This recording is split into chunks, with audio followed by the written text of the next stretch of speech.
Magbiyahe tayo papuntang Thailand by cooking. This is a very, very simple but napakasarap na Thai bagoong rice.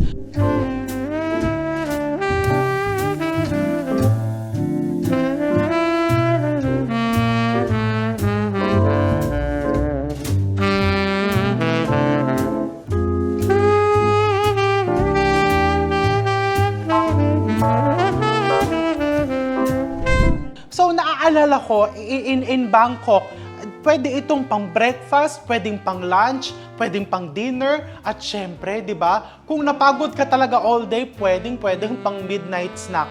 Magugulat ka kung ganong kadaling gawin. So first, let's start with the caramel chicken. Marami pong versions ito ha. So this is a simplified but very delicious version. You can also use pork, you can also use tofu, you can use shrimp, or as usual, kung anong karne ang makakapagpasaya sa'yo. I have here chicken. I'm going to put Lawrence patis, puro, brown sugar. So, para itong sosyal na tocino. Diba? Sabi na kapatid ko, parang tocino. Oh yes, ganun talaga. No? Kasi ito yung magbibigay ng balance. Since medyo salty yung iyong rice, ito naman yung magbibigay ng sweetness. O, diba? Balance is very important. Okay? And then this is dried lemongrass. You can also use fresh. And then I have here a small kawali. I'm going to put oil. Be generous with the oil. And then, buhos mo lang. Para ka lang nagluluto ng tocino, pero bonggang-bongga po ito. Kung halimbawang ayaw mo ng yung bagoong fried rice, ito is perfect with your sinangag, even with plain rice. Parang tocino na nasa Thailand ka, o diba? Sosyal. Okay, so we just keep on cooking this. Mabilis lang po maluto yan because this is chicken breast fillet. Again, you can also use pork. And then dito sa kabilang kawali, let's cook omelette. Thai omelette. So I just have here 2 pieces of eggs that I'm going to season with patis, just a splash. Ang pagluluto ng Thai omelette, medyo ibang-iba compared to sa French version. You just put a lot of oil.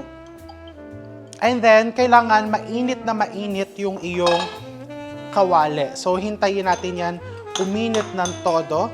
Let's check the caramel chicken.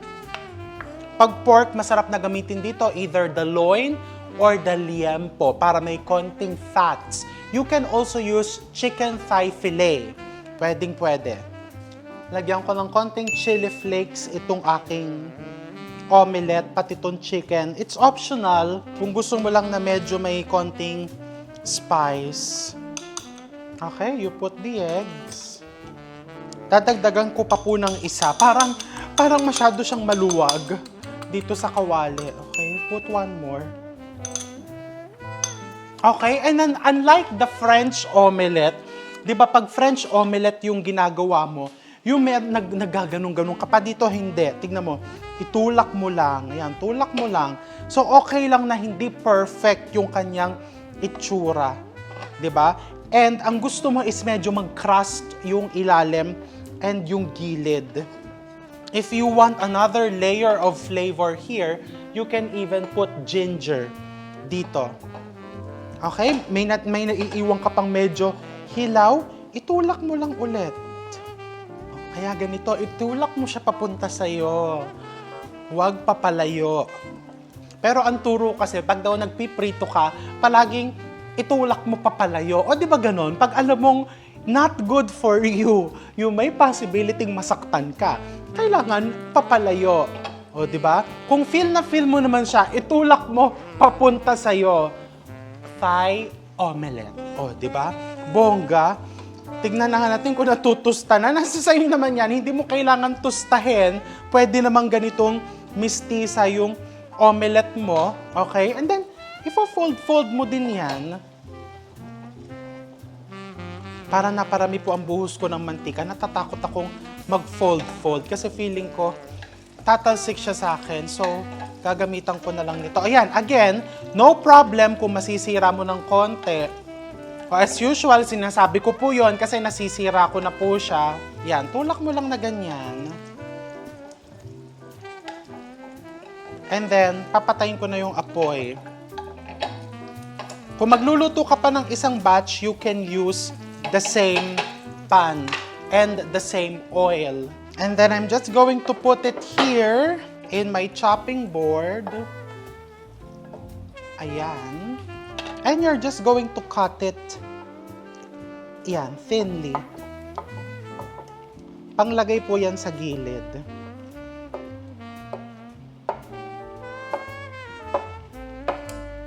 Diba? Siyempre, kailangan titikman.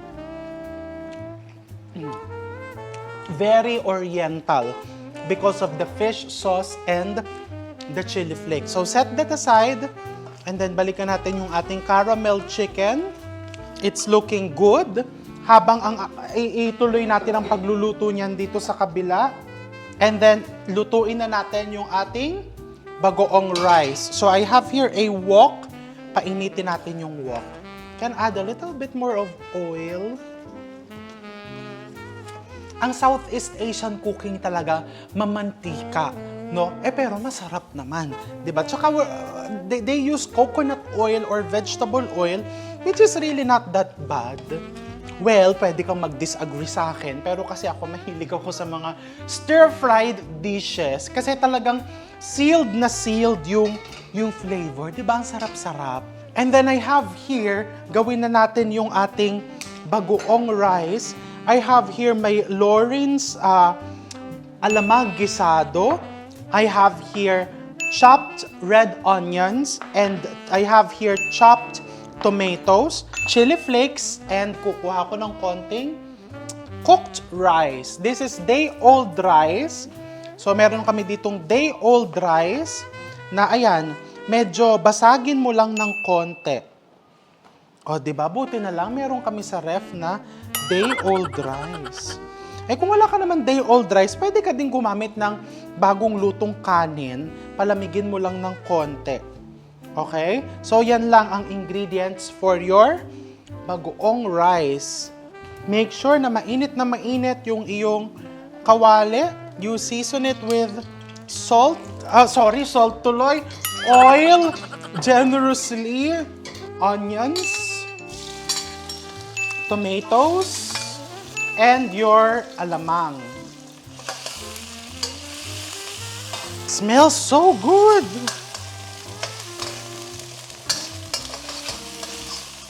Okay, and then, namimilansik na po.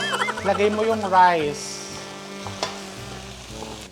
Dagdagan natin ng konting alamang kasi naibuhos ko po yung rice. Binuhos ko po talaga yung rice kasi masarap siya. A little bit of oil. Remember, sa gilid ka lagi maglalagay ng oil pag nagpa-fried rice.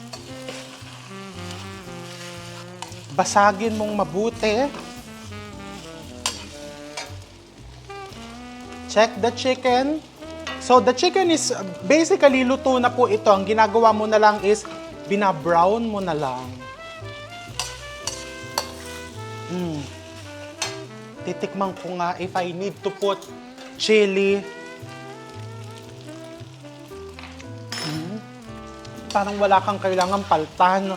Wala kang kailangan idagdag. Malagyan ko ng konting pampaanghang. Konti lang. Wala kang kailangan tanggalin. Diba? Sana all. Like your fried rice. Na pag tinikman mo parang, alam mo yon, you feel contentment na ayaw mo na magdagdag pa ng kahit na ano.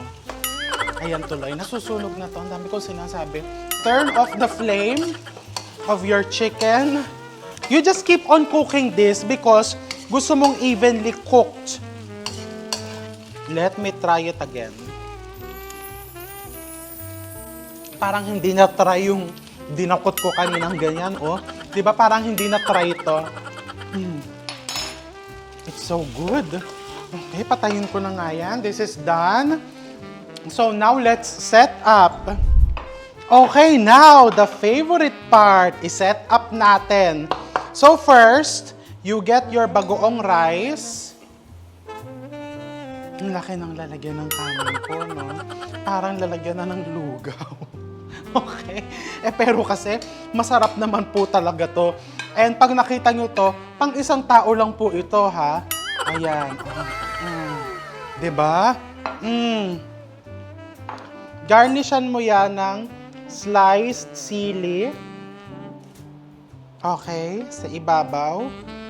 Pwede naman hindi mo hiwain kasi kung halimbawa hindi mahilig sa maanghang yung kakain, eh di wag lagyan, 'di ba? And then you put omelette. This is onions. You know what I do with the onions? I put a little bit of sugar. Nilalagyan ko ng konting sugar. Konti lang. Konti ding suka. Let's say, just a teaspoon. Para lang may ibang flavor component. Parang may ano. Or you can put lime juice as well. And then you put tomatoes. Cilantro. And then of course, you put caramel chicken. And ito galing sa farm. Lagyan mo ng konting garlic. Yung ibabaw ng caramel chicken mo. Oh, 'di ba? Hindi ba bongga 'yan? Hindi talaga bongga 'yan because super bongga yung bagoong rice na 'yan.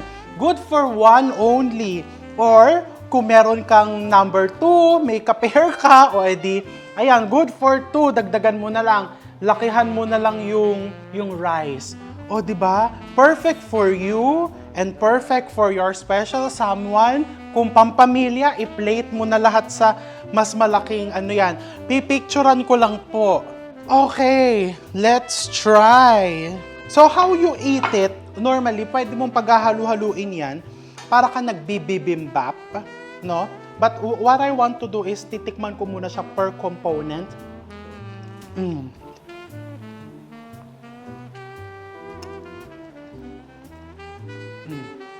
Perfect. Gusto ko kasi madaming wanso eh. Actually, some recipes in some restaurants, depende kung saan kakakain, depende sa region, depende sa experience na nagluluto, naglalagay pa ng iba't ibang topping. Pwedeng may peanuts, no? Pwedeng may pickled vegetables.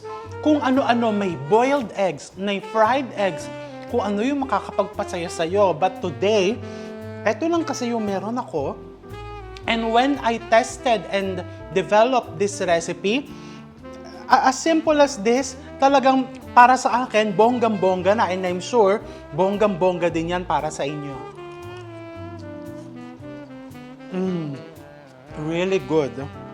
So, huwag ka na maghintay pa. See you in Thailand. Ay, ayan, nahulog tuloy. Happy cooking and enjoy!